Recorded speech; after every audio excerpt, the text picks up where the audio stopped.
county of Migori is in a roller coaster of emotions. Now, on one hand, the county is about to have a new senator. On the other hand, the senior-most leader, Governor Okoth Obado, was today remanded for 5 more days until Friday. This came even as Obado was charged afresh with 2 counts of murder. The situation leaves the county number 44 in a bittersweet mood, with all eyes and ears waiting with bated breath for the election outcome and eventually the bail ruling for the governor. Vote counting began an hour ago and is expected to be completed before midnight. The 6 candidates in the race, but ODM's Ochilo Ayako and the federal party's Eddie Okech are the front runners. A low voter turnout was recorded in the morning before voters increased, albeit marginally, in the afternoon. KTN's senior political affairs reporter Chris Nairu is following the vote tally in Migori and will be giving us an update shortly. For now, however, let's cross over to our lead reporter, Sophia Wanuna, who's been following the multi-pronged Migori story. Sophia, good evening. This, of course, has been the top story with all eyes and ears in Migori County for the Senate, the by-election there. But this happens even as the senior-most leader, Okoth Obado, was dealt another blow in court today. Tell us what happened in court. Good evening, Michelle. Indeed, Migori County today in the headlines on 2 counts. Let's begin in the corridors of justice. That is their Governor Okoth Obado, who has been charged with the murder of the late Sharon Otieno, a student then at a university in that region, Rongo University to be specific, but also that they had sad a child who was also killed. And now today, following a lot of pressure, especially from the civil society, he is facing 2 charges, that of Sharon Otieno and her unborn child, alongside his PA, Michael Oyamo, as well as that clerk in that county as well. There, the 3 co-accused, their matters have been consolidated. This is an issue that came up before because the judge seeking that those issues and allegations and charges that have been brought against the 3 men be consolidated for expediency and also canvassing of them wholesome without repetitive submissions, and also a lengthy process in as far as justice for Sharon and her unborn child is concerned. So he has been in custody. However, remember, he fell ill at some point last week. He has been at the Kenyatta National Hospital receiving treatment. He is returned in there today as well. The matter returns on Friday before Justice Jesse Lesit, and it's not a ruling on the bail. It's actually submissions on bail.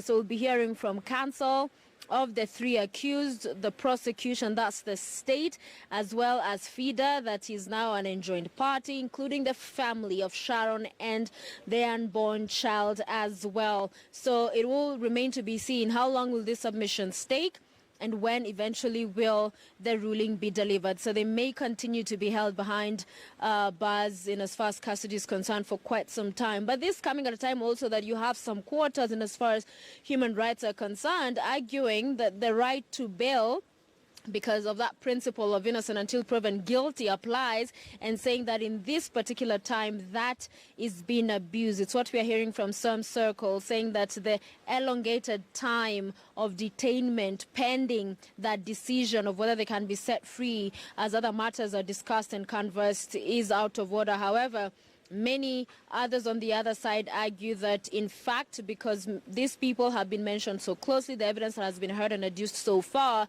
is so incriminating, then there is merit to see. And the argument, of course, that was made by the prosecution and the state that if these individuals were let out, set free, there would be interference. So those are some of the raging debates in the public and in the country, because this is one of those cases that really captured the nation. So important is that it's not only Sharon Otieno's murder, but that of her unborn child. Remember, she was 7 months pregnant.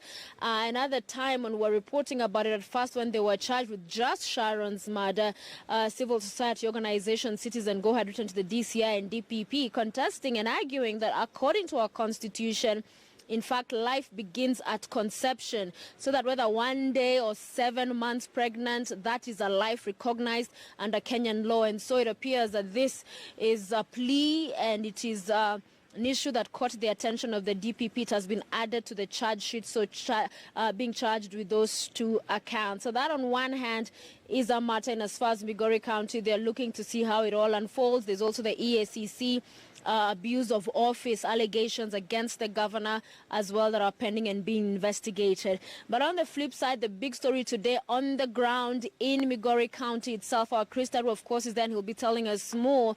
But what I've been able to establish so far, of course, the polls have closed, but low voter turnout. And it is not peculiar. It is something that usually is the case that will play out in a by-election. You'll not see as many registered voters turn up as would be in a general election. So that repression in as far as the numbers that turned out today has been experienced. We understand one person has been charged with voter intimidation, so was arrested, in fact, earlier today as the voting was going on.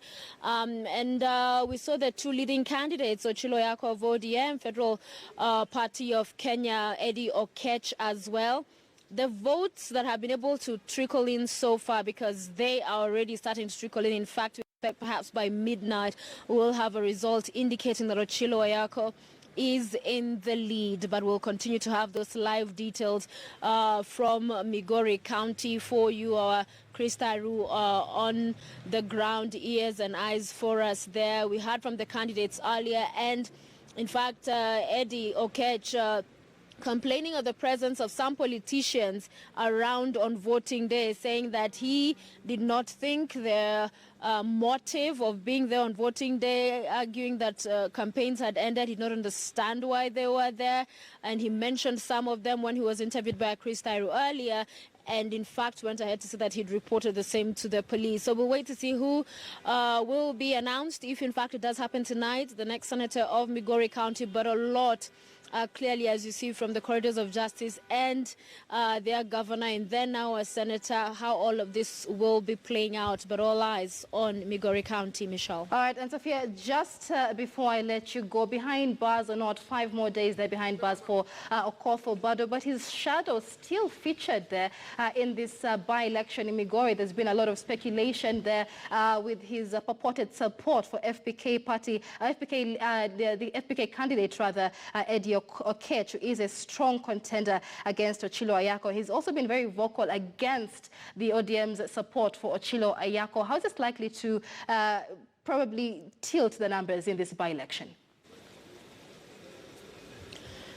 Yes, we have had, the political class speak and to what this contestation means. Some even, in fact, taking to social media to castigate ODM and even the presence of ODM party leader, that's Raila Odinga. Remember, he was there for 2 days campaigning for Ochilo Oyako, saying that how is it that this heavyweight is coming down, seeing competition from this young man in his 20s, Eddie Oketch, that some argued was a force to reckon with in this competition, and that they came out in their numbers from Raila Odinga and the entire ODM network. We've seen the likes of James Orengo, the Secretary General, and other politicians, Junet Mohammed and co, basing and pitching camp in Migori County to campaign for their candidate. However, Eddie Oketch having this support from the region, of course, as well from the governor, who, had he not been behind bars, many would say he would have been on the campaign trail for Oketch. But the misfortunes that face him now are seeing him out of this political contestation. But there are those who say that Eddie Oketch is a force to reckon with, a young man who appears to have quite the base. But when interviewed, Ochilo Oyako said all of those who are saying that there is a real threat to him taking over are mistaken, that this contest, when the votes are counted, when the dust is settled, the margin will be so huge that there will not be a question as to whether in fact there is even ever competition. That's the confidence with which we heard Ochilo Oyako, the ODM candidate, speak to this. Remember, it was a direct nomination, and that was some of the antagonistic sentiments we saw then arise, that why did ODM not open this up to a competitive process for the people to choose in the party who they actually wanted to run with the ODM ticket. And so early on that quote-unquote dictatorship, or just directing people and not allowing them to choose who it is they wanted. Some arguing that, in fact,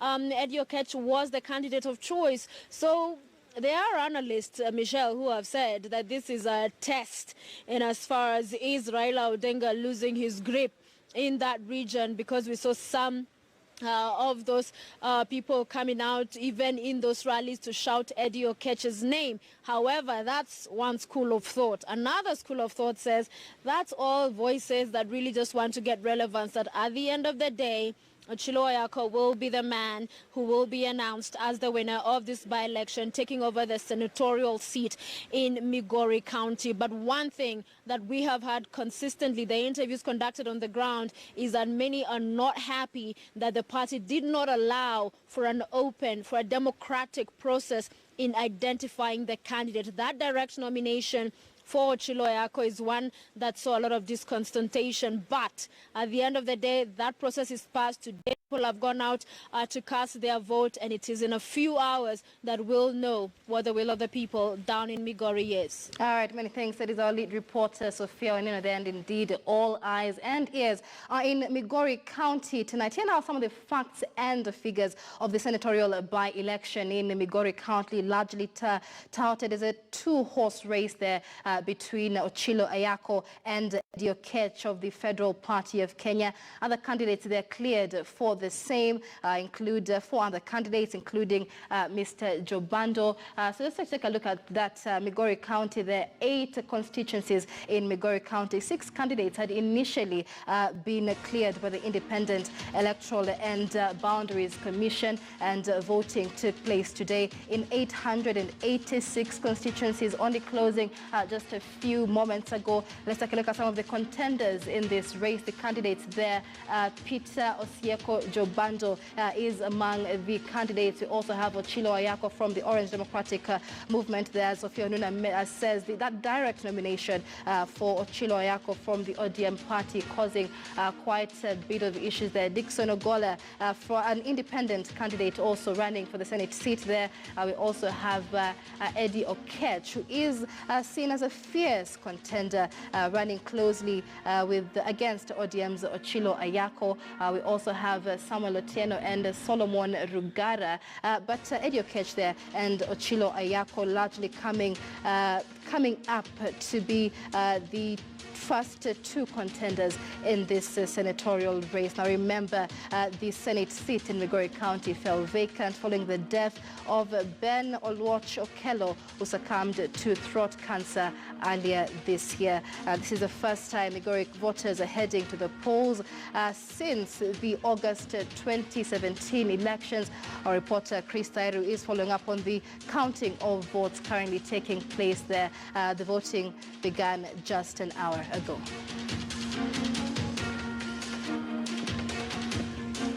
This is the big story following up on the counting of votes in Migori County for the senatorial by-election. We take a short break on the big story. Do stay with us. When we come back, we bring in political analysts as we analyze and put into context what this means for Migori County. Stay with us.